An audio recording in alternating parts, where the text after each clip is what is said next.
Bismillahirrahmanirrahim. Assalamualaikum warahmatullahi wabarakatuh. Pada bahasan sebelumnya kita sudah membahas mengenai apa itu algoritma, kemudian aspek-aspek apa yang dibutuhkan atau dibutuhkan atau harus ada pada sebuah algoritma. Pada bahasan saat ini kita akan membahas mengenai penyajian algoritma atau penyajian itu adalah bagaimana kita menunjukkan atau menuliskan algoritma tersebut dalam suatu dokumen, ya. Jadi bagaimana kita mendokumentasikan suatu algoritma atau langkah-langkah yang kita buat untuk menyelesaikan suatu persoalan yang kita temukan, gitu ya. Jadi ada beberapa cara penyajian, gitu ya. Ada beberapa cara bagaimana kita mendokumentasikan algoritma. Yaitu ada dua kelompok, yaitu pertama adalah menggunakan bahasa natural, kemudian yang kedua adalah menggunakan simbol atau gambar. Jadi menggunakan bahasa natural itu adalah kita menggunakan kalimat atau menggunakan kata-kata, ya, untuk menggambarkan atau menyajikan algoritma yang kita buat, gitu. Nah, di sini ada dua cara. Yang pertama adalah naratif, kemudian yang kedua adalah sudut. Kemudian cara yang kedua adalah kita menggunakan simbol atau gambar. Jadi kalau pada cara yang pertama kita menggunakan kalimat atau kata-kata, maka pada cara yang kedua kita menggunakan gambar untuk menunjukkan atau menyajikan apa yang kita buat. Nah, di sini ada cara menggunakan flowchart atau kita gambar flowchart, gitu ya. Kemudian juga ada disebut dengan post. Nah, kemudian pada setiap penyajian nanti ada beberapa bagian, ya, dari algoritma. Jadi setiap penyajian nanti akan ada disebut dengan kepala algoritma, gitu ya. Kepala algoritma ini adalah penjelasan singkat, gitu ya, mengenai algoritma yang dibuat. Misalkan algoritma menentukan bilangan terbesar, gitu. Nah, itu adalah nama algoritmanya disebut dengan kepala algoritma. Kemudian bagian keduanya adalah deklarasi, gitu ya. Jadi ini adalah bagian yang akan mengidentifikasi, ya, variabel-variabel yang dibutuhkan dalam algoritma tersebut, disertai dengan tipe datanya apa. Jadi ketika kita nanti membuat sebuah program itu kan kita butuh variabel yang akan kita gunakan.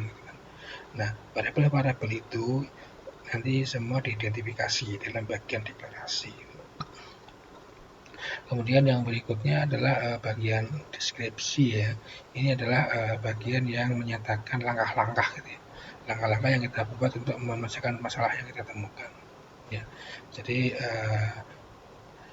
langkah-langkah inilah yang nanti akan jadi acuan, ya, ketika kita akan membuat coding atau membuat menuliskan instruksi, gitu, dalam bahasa pemrograman. Jadi setiap algoritma nanti akan memiliki tiga bagian itu. Yang pertama adalah kepala algoritma, itu adalah namanya. Kemudian yang kedua adalah deklarasi, ini adalah variabelnya. Kemudian yang ketiga adalah deskripsi, adalah bagian langkah-langkahnya. Ya, kemudian kita bahas satu-satu mengenai cara penyajian. Yang pertama adalah menggunakan naratif. Ya. Naratif ini adalah salah satu algoritma yang dia menggunakan bahasa, gitu ya. Nah, di sini penyajian secara naratif adalah dengan menuliskan algoritma yang dibuat dalam bentuk kalimat-kalimat menggunakan bahasa natural tertentu, gitu. Jadi kita menyajikan algoritma dengan menggunakan kalimat-kalimat yang kita buat, gitu ya. Ini mungkin cara yang mudah, tapi seringkali masih menimbulkan ambigu, gitu ya. Kenapa? Karena kan ketika kita atau ketika seorang programmer, ya, membuat kalimat itu kan dia mungkin menggunakan bahasa yang dia pakai sendiri, yang biasa sih dia pakai, gitu kan. Nah, ada kalanya bahasa yang dibuat atau dipakai oleh seorang programmer itu akan memberikan suatu asumsi yang berbeda ketika dibaca oleh orang lain. Nah, kalau dia dibaca secara berbeda, maka akan mendapatkan hasil yang berbeda juga, kan, gitu.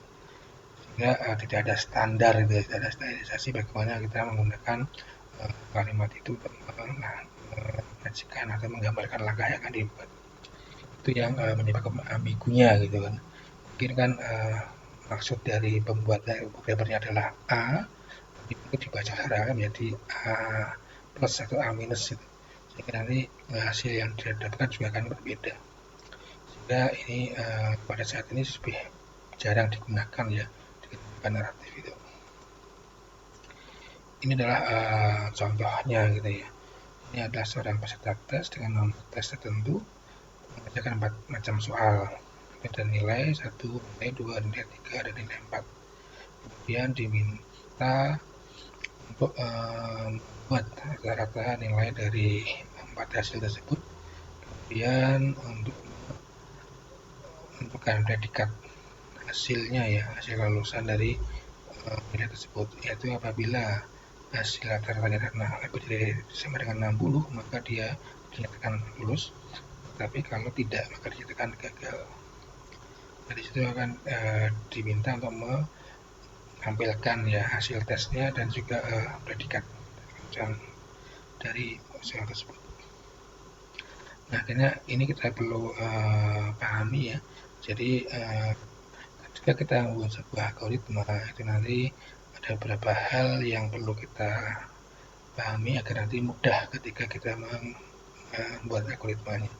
Yang pertama kita perlu pahami adalah variabelnya. Nanti kita akan menerjemahkan persoalan tersebut. Langkah pertama kita akan mendeklarasikan variabel gitu kan. Selain yang awalnya adalah kita memberikan nama algoritma yaitu di kepala algoritma. Tapi setelah itu kita harus mengidentifikasi gitu kan variabel-variabel apa yang nanti kita butuhkan, kita perlukan untuk menyelesaikan persoalan yang diberikan dengan langkah-langkah tertentu. Nah, cara paling mudah untuk menentukan variabel apa yang nanti ada di program adalah kita bisa lihat dari input dan output ya, input dan output dari program yang akan kita buat. Nah, di sini dari persoalan yang diberikan sampai kita identifikasi gitu kan. Yang pertama adalah inputnya. Inputnya apa di situ? Di situ juga ada seorang peserta tes gitu kan dengan nomor tes tertentu. Jadi setiap peserta dia akan memiliki nomor tes. Gitu. Nomor tes itu akan perlu diidentifikasi, perlu kita tangkap gitu kan. Nah, itu akan menjadi sebuah inputan. Gitu. Maka identifikasi pertama adalah bahwa ada nomor tes di situ, nomor tes peserta ya. Itu akan menjadi identifikasi variabel atau inputan pertama. Juga menjadi variabel pertama gitu ya. Nah, kemudian situ setiap peserta dia akan memiliki 4 nilai gitu kan. Maka itulah inputan kedua gitu kan. Nah, sehingga setelah dari nomor tes maka yang berikutnya adalah nilai. Ada berapa nilai di situ? Ada 4. Itu nilai 1, nilai 2, nilai 3, dan nilai 4. Nah, apakah ada input lagi di situ? Tidak ada ya, artinya hanya ada itu tadi. Ada nomor tes peserta, kemudian ada 4 nilai, sehingga ada 5 inputan di situ. Sehingga variabel yang kita catat pada saat langkah ini adalah nomor tes, kemudian nilai 1, nilai 2, nilai 3, dan nilai 4. Nah, kalau setelah kita identifikasi input, maka yang berikutnya adalah kita identifikasi outputnya apa. Kan? Dari apa yang dimintakan itu adalah dari hasil tes dan predikat kelulusan. Gitu kan? Nah, di situ hasil tes itu adalah rata-rata gitu ya, rata-rata dari nilainya. Dan predikatnya itu adalah lulus atau gagal. Nah, gitu ya. Sehingga dari situ kita dapatkan indikasi ada 2 buah output, gitu, yaitu hasil tes dan predikat. Itu akan kita catat sebagai variabel juga ya, yang nanti akan dimasukkan dalam deklarasi. Sehingga input tadi ada 5, kemudian outputnya adalah 2. Sehingga total nanti kita butuh 7 variabel. Itu adalah nomor tes, kemudian nilai 1, nilai 2, nilai 3, nilai 4, kemudian hasil tes atau rata-rata, dan predikat. Itu akan kita catat sebagai deklarasi.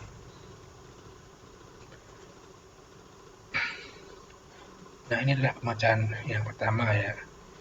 Jadi kita deklarasikan dulu untuk variabel yang kita butuhkan tadi, yang kita temukan tadi. Untuk inputnya ada 4, itu nilai nomor peserta, nilai 1, nilai 2, nilai 3, dan nilai 4 gitu ya. Dengan tipe datanya bisa tambahkan juga gitu ya, nomor tes to tag nilai 1 dan sampai dengan 4 itu bilangan bulat gitu. Nah, kemudian outputnya itu adalah ada dua, itu rata-rata atau hasil tesnya adalah bilangan bulat atau bilangan pecahan ya. Kemudian predikat itu adalah tag bilangan rata-rata itu bilangan pecahan karena dia adalah hasil bagi gitu. Hasil bagi dari 4 buah nilai tadi. Kemudian predikatnya itu adalah tag karena nanti isinya adalah gagal atau lulus. Nah, itu adalah deklarasinya. Kemudian yang berikutnya adalah deskripsi. Nah, deskripsi ini adalah langkah-langkah yang kita lakukan sampai dengan didapatkan hasil yang kita harapkan.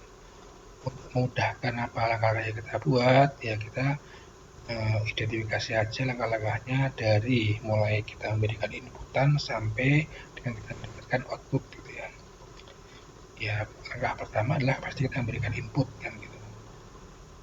Itu yang kita perlu nanti kita tuliskan di penyajian algoritmanya. Jadi langkah pertama itu adalah kita inputkan apa yang diinput. Pertama adalah nomor peserta, kan? Kemudian lalu di situ kita inputkan nilai atau hasil dari tesnya di masing-masing tes.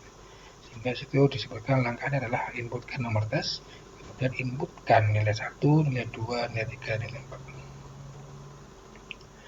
Kemudian yang berikutnya adalah kita menghitung rata-ratanya gitu ya. Rata-rata seperti rata-rata nilainya seperti apa, berapa gitu. Nah, di sini pada narasi kita cukup menuliskan hitung rata-rata nilai peserta gitu kan. Sebenarnya ini juga masih ambigu ya, bagaimana cara menghitungnya kan gitu. Di sini kita bisa katakanlah masukkan rumus gitu ya, rumus yang akan memberikan nilai yang lebih pasti daripada hanya kalimat hitung rata-rata nilai peserta kan gitu.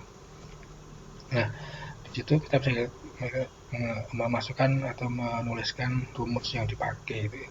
Jadi variabel rata-rata ini kan adalah variabel ya. Rata-rata itu adalah sama dengan nilai 1 ditambah nilai 2 tambah nilai 3 dan tambah nilai 4 dibagi dengan 4. Itu kan menjadi lebih pasti ya bagaimana langkahnya gitu. Nah, setelah kita mendapatkan nilai rata, yang berikutnya adalah kita mendapatkan predikatnya ya. Kita menentukan predikatnya seperti apa. Nah, predikat ini didapatkan dengan cara membandingkan nilai rata-rata itu dengan 60 gitu kan. Dimana kalau nilai rata-ratanya lebih besar dari 60, maka predikatnya berisi lulus. Tetapi kalau predikatnya kurang dari 60, maka predikatnya adalah gagal. Artinya kita menggunakan operator lebih besar atau sama dengan. Jadi nanti yang kita bandingkan adalah nilai rata-rata lebih besar sama dengan 60. Nah, pembanding seperti yang tadi disampaikan itu outputnya 2 ya, iya dan tidak. Nah, di sini kalau kita membandingkan lebih besar sama dengan 60, berarti nilai rata-rata lebih besar sama dengan 60. Ya. Kalau dia bernilai iya, maka predikatnya akan diisi dengan lulus. Kalau tidak, maka predikatnya akan diisi dengan gagal. Karena di sini kita menggunakan pembandingnya adalah lebih besar sama dengan. Nah, setelah kita dapatkan itu, yaitu kita adalah nilai rata, kemudian kita dapatkan predikat. Gitu. Nah, langkah yang berikutnya adalah kita menampilkan. Jadi tampilkan data rata dan predikatnya, sehingga usernya nanti adalah akan melihat di akhir langkah ketika kita inputkan nomor peserta kemudian nilai, kemudian kita lakukan eksekusi, maka akan ditampilkan itu rata-ratanya berapa, kemudian predikatnya apa, gitu ya. Predikatnya apakah lulus atau gagal. Itu cara penyajian secara relatif ya dari langkah 1. Kemudian ini kan kita menggunakan kalimat-kalimat ya yang dituliskan secara berurutan gitu ya, menggunakan paragraf gitu ya. Ada cara naratif yang lebih mudah lagi, kita menggunakan poin-poin gitu ya. Jadi kita urutan menggunakan angka gitu kan. masih menggunakan secara naratif, tapi dia menggunakan angka untuk menggambarkan langkah-langkah yang dibuat. Pada bagian deklarasi masih sama ya, nanti ada variabel-variabel yang kita gunakan di situ. Kemudian pada bagian deskripsinya ini yang agak berbeda. Dan ini kalau tadi kita menggunakan kalimat dalam bentuk paragraf atau alinea, pada bagian kedua ini kita menggunakan poin urutan dalam bentuk angka gitu ya. Jadi yang pertama adalah inputkan peserta, yang kedua adalah inputkan nilai 1, 2, 3, dan 4, yang ketiga adalah hitung rata-rata, ini masih ambigu tadi, bisa menggunakan rumus sebenarnya. Kemudian yang berikutnya adalah kita menggunakan operator pembanding ya, dimana yang dibandingkan adalah 60. Kemudian yang seterusnya adalah penentuan untuk predikat, dan di akhir nanti dia menampilkan rata-rata dan predikatnya apa gitu. Ini walaupun menggunakan naratif juga, tapi lebih mudah dipahami daripada dengan menggunakan kalimat-kalimat tadi. Walaupun yang sekarang seperti ini juga masih dihindari ya. Nah, kemudian tadi kalau di bahasa natural yang langkah kedua adalah cukup.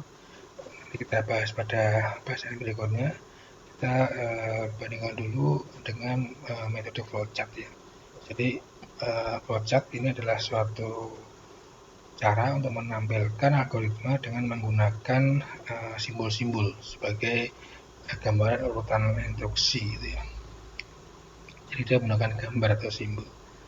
Jadi di sini setiap langkah yang akan dibuat itu ditampilkan dalam sebuah gambar-gambar yang menggambarkan ya tahapan langkah-langkah yang akan dibuat itu. Setiap gambar yang digunakan ini sudah terstandarisasi gitu ya. Jadi semua programmer orang yang membaca suatu flowchart, ketika dia membaca suatu simbol tertentu, ya maka dia akan membaca simbol itu sama asumsinya gitu ya. Kalau kita membaca persegi panjang, maka dia akan dibaca oleh proses. Orang lain pun ketika dia membaca flowchart dengan gambar persegi panjang, ya dia akan dibaca sebagai proses kan. Kemudian misalkan kalau di gambar itu ada nanti belah keempat dia, maka itu akan dibaca sebagai decision atau lompatan gitu ya. Orang lain pun ketika nanti akan membaca itu juga akan sama, dia akan membaca sebagai decision gitu. Jadi karena ada standar ya, ini akan lebih memudahkan orang membaca. Maka sifat ambigu yang muncul pada naratif tadi akan bisa dihindari. Gitu. Nanti dibedakan menjadi dua macam flowchart, yaitu ada sistem flowchart dan juga ada program flowchart atau logic flowchart gitu ya. Sistem flowchart ini adalah suatu flowchart yang akan menggambarkan sistem peralatan komputer yang digunakan dalam proses pengolahan data. Gitu kan. Dia lebih kepada prosedur gitu ya. Jadi tidak menggambarkan secara detail urutan langkahnya, tapi dia menggambarkan prosedur dari sistem yang dibentuk. Sistem flowchart. Ini adalah contoh sistem flowchart. Ini adalah sebuah sistem komputer gitu ya. Dia yang menggambarkan secara sistem saja gitu, tidak secara detail gitu. Misalkan kalau komputer itu nanti ada CPU di mana inputannya itu ada dari keyboard gitu kan, seperti itu. Kemudian nanti CPU itu bisa mengirim data ke memori ya atau disket, kemudian juga bisa ke video atau display gitu. Kemudian disket atau memori itu juga bisa mengirim data kan ke CPU. Itu digambarkan seperti itu, sehingga kan dari CPU ke disket ada dua jalur ya, yang ke kanan maupun ke kiri. Itu artinya CPU bisa mengirim ke memori, sebaliknya juga CPU bisa menerima data dari memori. Inilah sistem flowchart. Jadi dia hanya menggambarkan secara global, secara garis besar, secara sistem, secara prosedural apa yang ada di dalam sistem tersebut. Kemudian program flowchart ini adalah gambar atau flowchart yang akan menggambarkan urutan logika secara lebih detail gitu ya, ketika dia digunakan untuk mengerjakan suatu persoalan. Ada dua jenis program flowchart. Yang pertama adalah konseptual, ini menggambarkan alur pemecahan masalah secara global, dan yang kedua adalah detail flowchart. Ini adalah flowchart yang menggambarkan secara terinci dari langkah-langkah yang dibuat ketika kita membuat pemecahan terhadap suatu permasalahan. Ini adalah contoh. Yang sebelah kiri ini adalah konseptual ya, konseptual dari konseptual flowchart gitu ya. Itu ditandai dengan kita menggunakan predefine variable kan, predefine proses ya. Itu adalah sebuah empat persegi panjang yang pada sisi kiri kanannya ada garis tambahan. Ini menggambarkan dia adalah gambaran proses secara umum kan. Kemudian di sini kan kita start, kemudian ada input, kemudian berikutnya kalau setelah input selesai dia ke proses, kemudian output selesai. Nah, input, proses, output ini adalah digambarkan secara umum. Detailnya itu nanti akan digambarkan tersendiri. Jadi bagaimana kita menangani inputnya itu ada berapa, kemudian disimpan di mana, nanti akan dijelaskan tersendiri.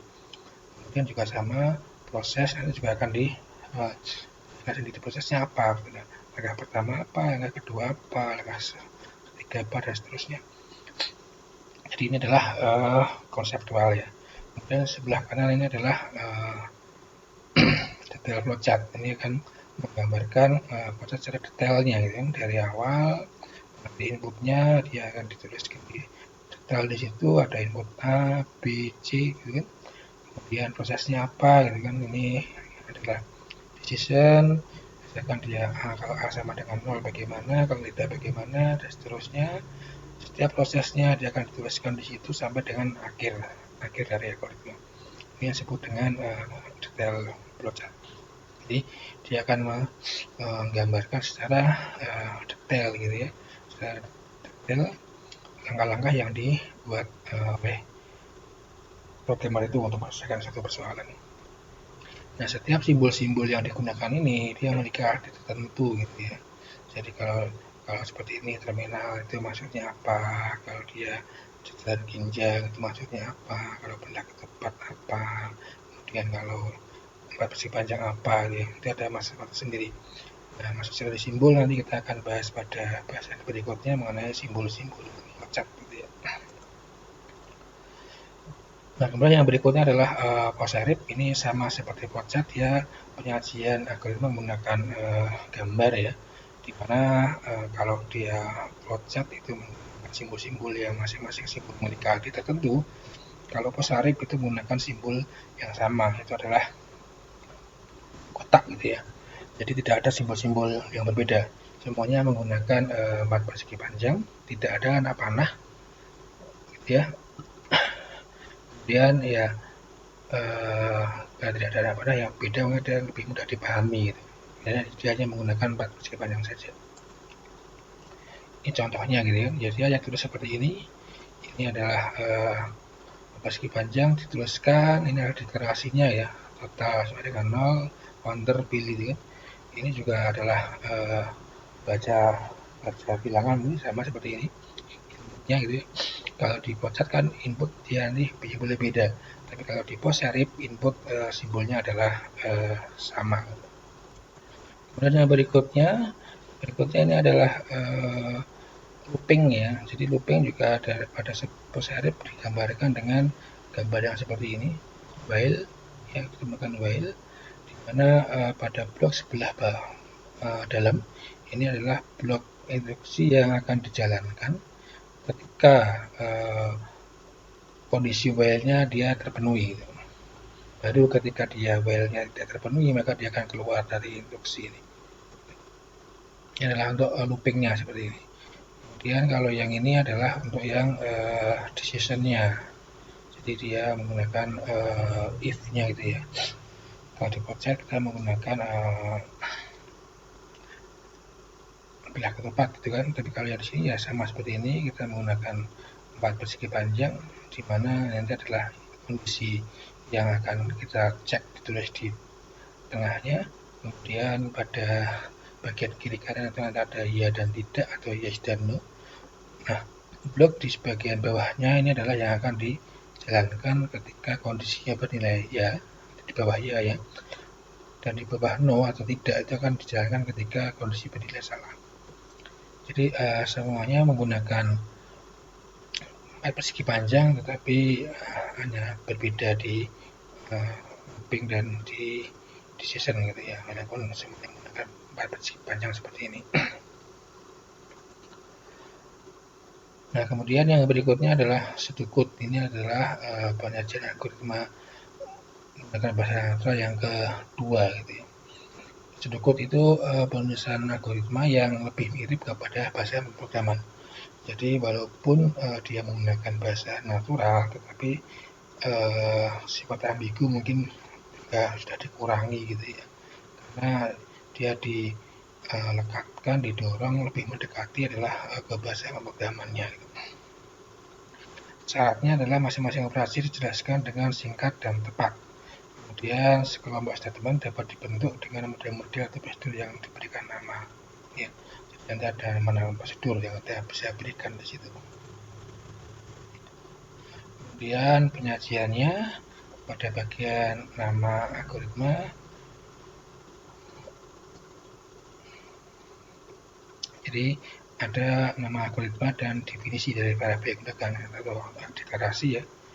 Kemudian setiap langkahnya dijelaskan tujuan kegunaannya apa, kemudian ditandai dengan kurung seperti itu. Kemudian diakhiri dengan kata exit. Nah, contoh ini sama seperti yang awal tadi gitu kan. Nah, di sini penulisannya adalah ini.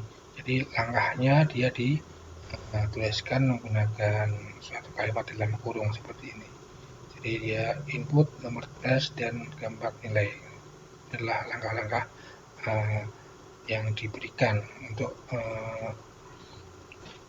langkah pertama ketika kita menulis dan menggunakan sedukut. Nah, diikuti adalah instruksi yang instruksi yang dilakukan ya.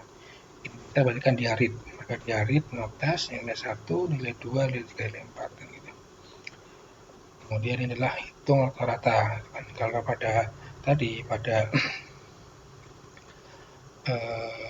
natural kan hanya seperti ini, tapi kalau pada pseudocode itu nanti ditambahi dengan bagaimana untuk menghitungnya gitu ya. Di sini ada rata adalah sama dengan nilai 1 tambah nilai 2, nilai 3, nilai 4 dibagi dengan 4. Nah, kemudian ini proses pembandingan gitu kan. Kalau dia lebih dari 60 maka lulus, kalau kurang adalah gagal. Nah, kami seperti ini. If rata lebih besar sama dengan 60 maka dia lulus, else gagal. Kemudian ini mungkin nanti adalah langkah keempatnya adalah menampilkan hasil dan predikat gitu ya, sebelum nanti adalah exit gitu. Ya, oke, itu adalah bahasan yang kita bahas pada pertemuan kali ini. Jadi bagaimana kita menyajikan suatu algoritma gitu ya. Intinya ada dua kelompok besar. Yang pertama adalah menggunakan bahasa natural dan yang kedua menggunakan simbol atau gambar. Dalam menggunakan bahasa natural itu kita menggunakan narratif dan menggunakan pseudocode. Sedangkan menggunakan simbol kita menggunakan flowchart dan menggunakan proserik. Itu yang kita bahas pada pertemuan ini. Terima kasih. Assalamualaikum warahmatullahi wabarakatuh.